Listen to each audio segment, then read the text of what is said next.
Hello, mga kamami Joms! Another day, another unboxing serye. Let's go!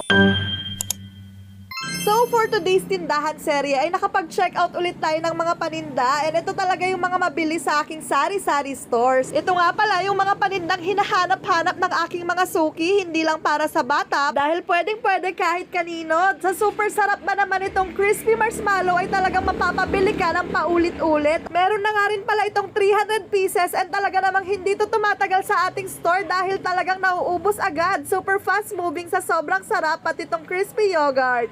So ayan, i-unbox na rin natin itong mga iba ko pang na-check out. By the way, dito nga rin pala ako sa online namimili ng aking mga paninda. Bukod sa free shipping, minsan naka-sale pa talaga, and malaking-malaki talaga ang tutubuin natin. Madalas na nga rin talaga akong mamili dito sa Coco dahil halos kompleto na lahat ng mga paninda para sa ating mga bagets. So ayan, ito yung paboritong bilhin sa akin ng mga bata, iba-ibang flavor. So ayan, bumili na nga rin ako nitong cream bar na talaga namang patok na patok sa ating mga suki dahil super sarap at iba't iba rin yung flavor nito.